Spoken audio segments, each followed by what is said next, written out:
Good day. Welcome to another edition of Ibumu Amungo's Perspective on Global Affairs. Before I continue, I'll urge you to please press the like button so that we can get the algorithm going. If you're new to this channel, please subscribe. And if you have any views regarding the opinions I express, put them in the comment section. As is now normal, I have a question. A very simple one. It's a very straightforward question. It's not complex. It's a question, and it's what a lot of people want now, but I want your opinion on it. Should Russia agree to a ceasefire? That's a big question now. It's a very simple question. France wants him to agree to a ceasefire, Emmanuel Macron. Keir Starmer wants him to agree to a ceasefire.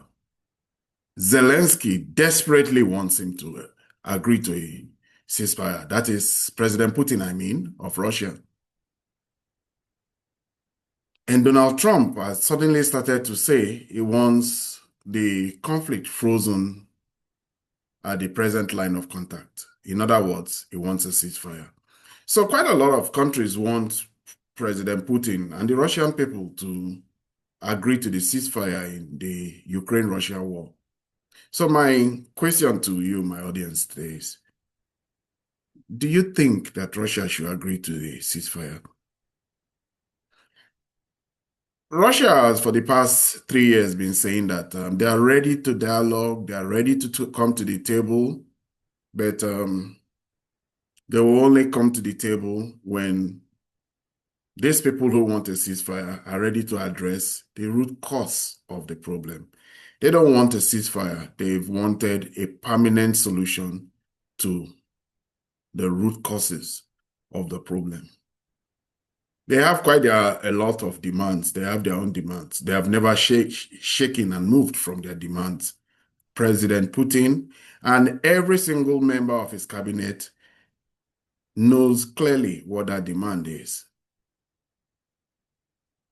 Recognition of the 4 oblasts that have been taken from Ukraine, complete withdrawal of Ukrainian troops from those 4 oblasts, an agreement by Ukraine not to join any alliance, especially NATO, and an agreement by Ukraine to denazify and also to reduce its army to 50,000. But most importantly for them, to allow the Russian-speaking people to be able to speak their language, and also to allow those who are Orthodox Christians to practice their faith, the Russian Orthodox faith, the faith, the support for the Russian Orthodox Church, or even the Ukrainian variant of it, the Ukrainian Orthodox Church. Those are their clear demands. They've never changed from it. So the question here now is, should they accede to a ceasefire when these root causes of the problems have not been addressed? Today, in furtherance of an attempt to put pressure on Putin and the Russian people to agree to a ceasefire, there was another meeting of the Coalition of the Willing in London. President Zelensky was invited to London, and Keir Starmer, his biggest cheerleader, Biden used to be, but Keir Starmer has moved in very smoothly into that role, welcomed him into number 10 Downing Street, and they had a meeting there. Those who could not make it participated by video link. And the refrain of all of it is that they wanted to put pressure, or they want to find ways of putting pain on the Russian state so that the Russian state will come to the table and negotiate, possibly after they have agreed to a ceasefire. The Russians have learned from ceasefires. Minsk 1 and Minsk 2 were ceasefires that did not lead to the outcomes they wanted. They had a ceasefire in Minsk 2. They stopped all the war in the eastern part of Ukraine, in the Luhansk and in the Donetsk and the Donbass. And what did he get then?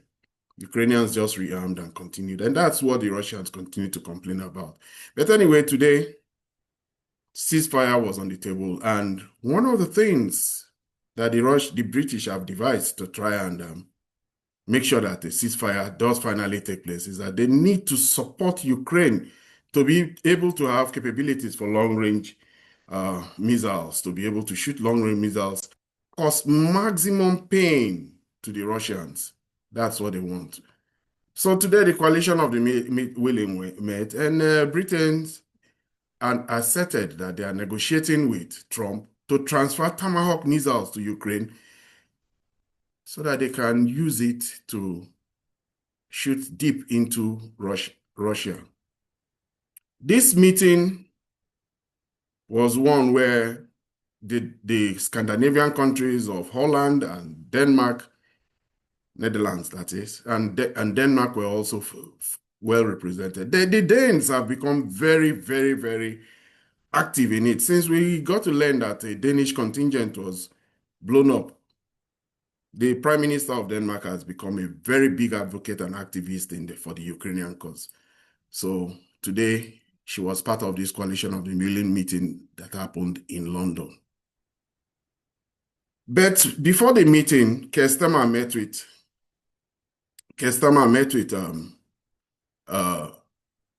Zelensky, and this is what he had to say. This is what he said to Zelensky. We think that this week we can really bear down on Russian oil and gas. Huge steps forward this week already. I think there's further we can do on capability, particularly long-term, long-range capability, and of course the vital work of the coalition are willing. Yes, I agree with you and that Putin doesn't show that he wants to stop the war, and he really began steps pushing us to such humanitarian disaster. What he wants to organize this winter is, of course, with attacks on energy, on gas, on water supplies. Yeah. It's understandable what to do. I'm very thankful to you that we are not alone in this situation. Yes, Putin wants to put pain by way of bringing a lot of pain through gas. And while the Ukrainians were making their statement, the NATO president also said this. Putin is gaining little ground on the battlefield. And where there are marginal gains, they are coming at a huge price. Hundreds of thousands of Russians are dying for Putin's deluded aggression. Ukraine continues defending itself bravely, and our support to them is working. The truth is that Putin is running out of money, troops and ideas. President Trump said it very well. They should stop where they are now. Well, so he says he believes that the Russians are losing ground. They are running out of money. They are running out of troops, and they are running out of ideas. And he believes that President Trump is doing very well. We should always remember that Trump, he was in America a few days ago. And there he was calling, we know he believes strongly that he is the one who has been put in charge of trying to bring President Trump online with the project. Another person too who made very strong statements regarding the Ukrainians is the French president. He wasn't there particularly, but this is what he said regarding the meeting. Capabilities, drones and anti-drone system. I want to confirm, Volodymyr, that we will deliver in the days to come additional Aster missiles, new training programs and new Mirage, and we will, with some other colleagues, confirm capabilities, drones and anti-drone system. So he has said that he has promised, the French have promised that they will give Mirage fighter jets, they will give Aster air defense systems, and they will continue to support the Ukrainians in every means necessary. Support for the Ukrainians now is more about air defense systems, money, and all. Zelensky too also made his own pitch there. He said a lot, and there is an important issue for Europe, and we are now discussing with the United States a deal to buy the needed number of Patriot systems. They can be delivered, of course, not immediately, but after some time. There is a line of countries waiting for delivers, and we are trying to change the line, and it is not an easy task. And there are already a significant number of Patriots and other air defense systems. The air defense systems of Ukraine, the air defense systems of Ukraine has collapsed completely. The Russians have found a way to just make them ineffectual. The Russians have been very, very innovative. You need to give it to them. One, they are doing everything to limit their war dead, and then they're doing everything to maximize pain to the Ukrainians. For now, the Russians have just limited and consigned and ring-fenced this war within Ukraine. But long-range missiles, Tomahawk missiles shot deep into Russia is one that Putin has promised overwhelming response. Yesterday, I asked the question, what could overwhelming response be? And Peskov today really did explain something about it, overwhelming response. But anyway, we'll get to what the Russians feel about what's going on. But we see that Zelensky continued to say that they should put pressure on the Russian ability to sell its oil. He was very grateful that Rosneft and Lukoil have been sanctioned, and he continues to hope that they will continue to be sanctioned. There was another company too he called, and he calls it Putin's own company, Sogotneftagas, and others, that they should also be put on the sanction list. He really thanked President Trump for taking this move to sanction Russia's two biggest oil companies that are very responsible. They are responsible for a very significant amount of the sales of oil from Russia. But he says that more can be done. He wishes that more can be done. But while President Trump is putting this sanction on it,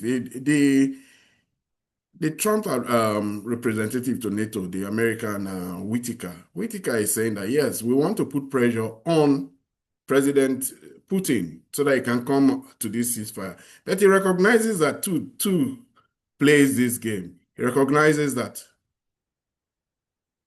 Zelensky is also a problem. He too hasn't changed from his own position. He may be seeking a ceasefire now for his own to make sure that the pain on his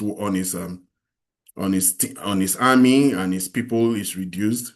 But he too they've not shifted from their own points. And it is for that reason why Whitaker was saying that they really do have a problem with Zelensky as much as they have a problem with Putin. Anyway, the European Union don't believe that new sanctions will stop the conflict. They believe they will go far, but many people don't really believe so. They don't believe that it will stop the conflict. The Russians will find a way around it. The European Union put new sanctions on them and 19th round of sanctions, but nobody really believes that it will change anything. Anyway, they are still trying to find money for Ukraine. Ukraine has a clear and present problem of trying to balance our budget. One of the things that we should know is that the Biden administration did something very touching for the Ukrainians. They helped to defray the cost of their pensions, and that's the old people in Ukraine. Now, Trump has cut that. And that's why the Europeans, not knowing where to get money from, because many of them, their economies are in dire straits, and many of them, being that they are domains controlled by bankers, they have gone to what bankers always like to do, which is loans. The bankers love loans. It's just like how fish love water. So they are already finding a way to get loans for the Ukrainians. But loans have a little problem. Loans need security and collateral. And there it is. The Russian assets should be used. The frozen Russian assets should be used. Very simple and clean and neat way. But the Belgians have stood on behind it. And today it also emerged that Richard Fico, the Slovakian prime minister, also said that he will never allow Europeans to do that. He said Slovakia will never sign a loan guarantee for Ukraine using Russian assets. Fico said, a piece of Russian cheese smells delicious to the European raven, hence the appetite for frozen Russian assets, which could be used as a loan to Ukraine. which of course will never be repaid. So it's a very simple thing. Ukraine will never repay it, and then they will go and grab the Russian assets.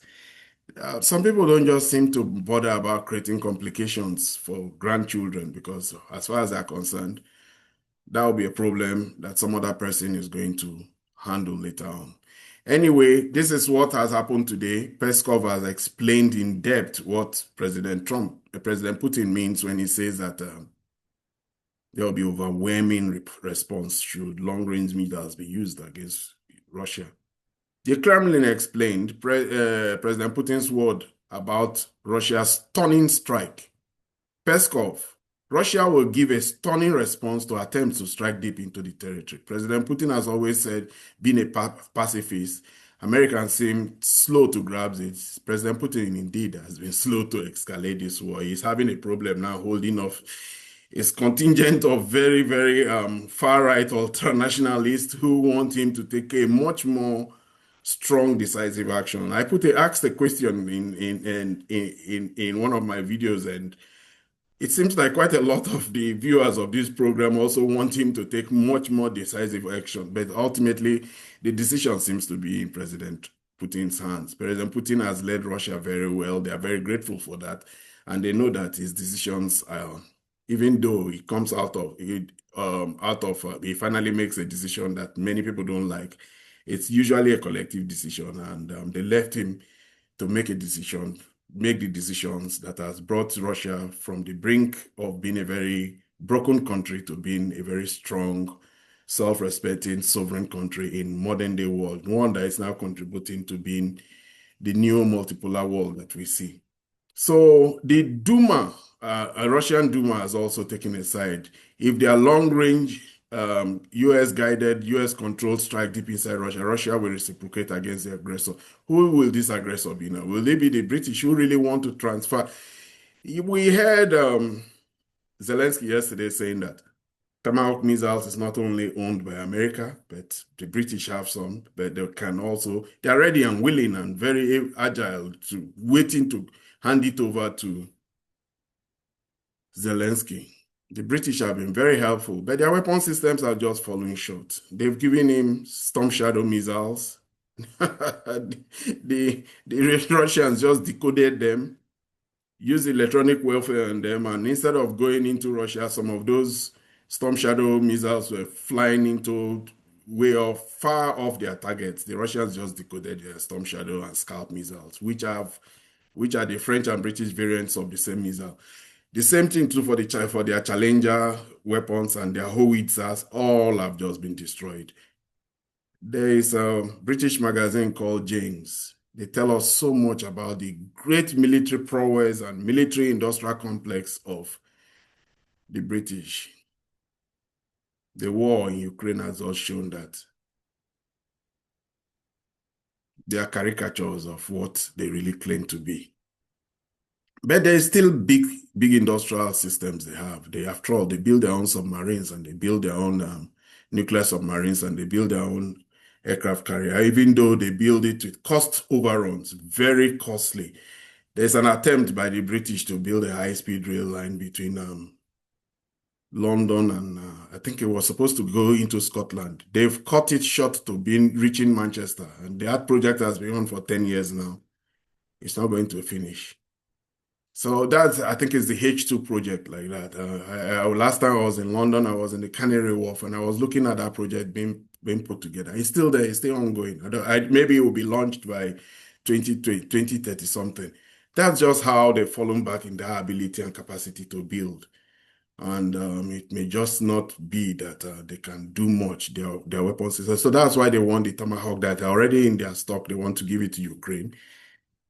But the diplomatic implications of it's a British handover, but it's still an American system, controlled by America, possibly given targeting and everything by America.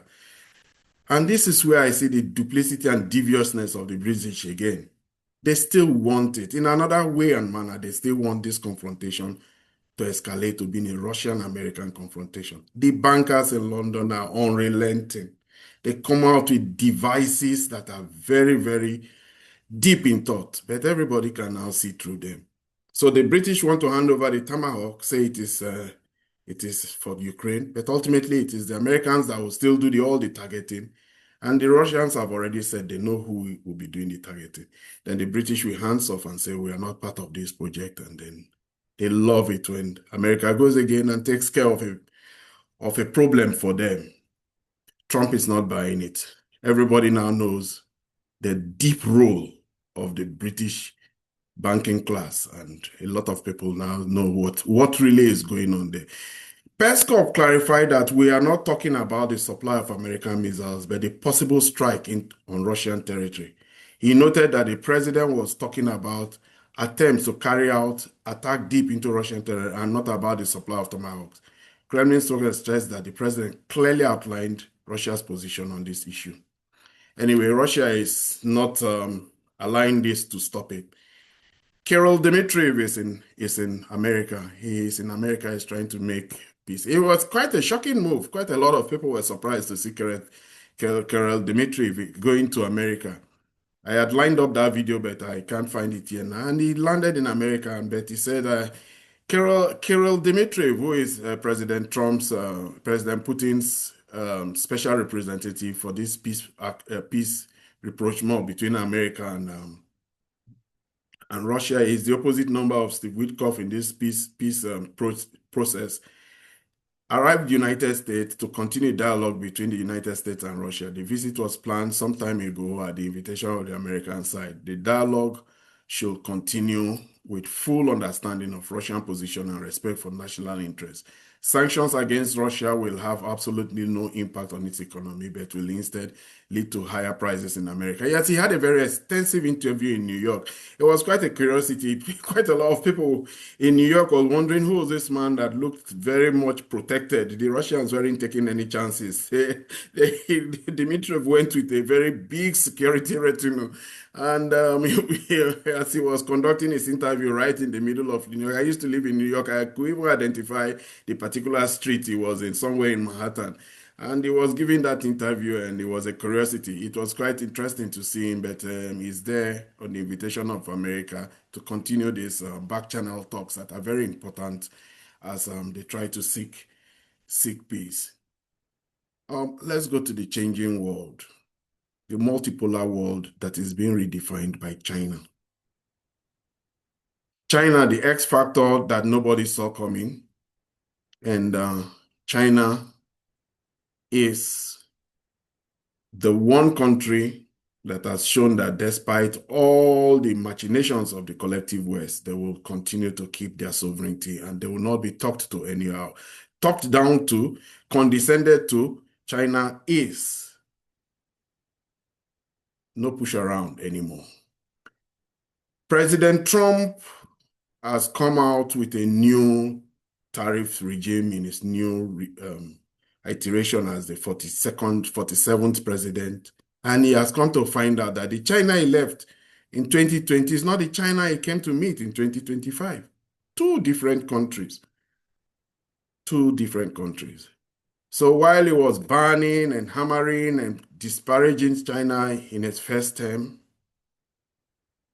now he is treading carefully after he found out that the Chinese too have turned to be like badgers. If you know that animal, honey badger. But it may not, honey badger I had already used as a metaphor for Iran.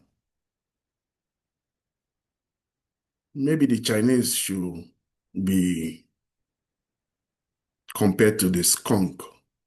You go near it, you get a spray that lasts a long time. A spray that identifies that it's a skunk that had just skunked you. That's what the Chinese are just doing. So President Xi Jinping will be meeting with President Trump in South Korea. The US president will meet with the Chinese counterpart on 30th of October in the sidelines of a summit in Asia. The meeting between Xi has been in the works for weeks, but was called into question as tensions between the two largest economies in the world rose. It will be the first face-to-face meeting for both leaders since Trump's return to office. Well, Trump knows what he wants to ask of the Chinese. Rare earth metals, very, very important to American military industrial complex and American automotive and advanced manufacturing. Rare earth metals. It was the Trump card that the Chinese just put out there, export control of rare earth metals. It's affecting almost all the countries of the world, but it is affecting particularly America because it affects a part of America that defines America's ability to project its power in the world.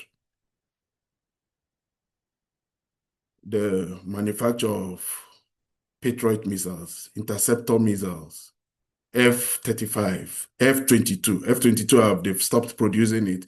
But all these suites of military systems that we've come to know with America's power, especially after they have given quite a lot of their arsenal to Ukraine and depleted a lot in the Iran, in defending Israel in the Iran-Israel war, 12-day war. Now they have another project in Venezuela. And they need it. They need to ramp up production of all these things. They need what the Chinese have. And the Chinese have not been so nice. They put a ban on gallium, antimony, all these other things, apart from the rare earth metals, very important in the production of artillery, things that you never even thought were important. The Chinese have just sprung them up. And the Chinese still have a lot. They still have a lot. They have active pharmaceutical ingredient, API. They control 90% of the supply chain all over the world. So if they don't sell you, you cannot produce pharmaceutical products. Whether you're in India, Thailand, China, Vietnam, wherever you are, you cannot produce it. They've not put out their cards completely yet. So President Xi Jinping wants something from Trump. He has given him a shopping list. He has said that President Trump should roll back all the sanctions he has put on China, in fact, from 2015. According to reports, China is pushing for a comprehensive removal of all U.S. tariffs and export controls in exchange for lifting its own restrictions on rare earth metal. This demand aims to put pressure on U.S. to a broader trade sanction just beyond the rare earths, which are crucial for many U.S. defense and technology products. Who would have thought?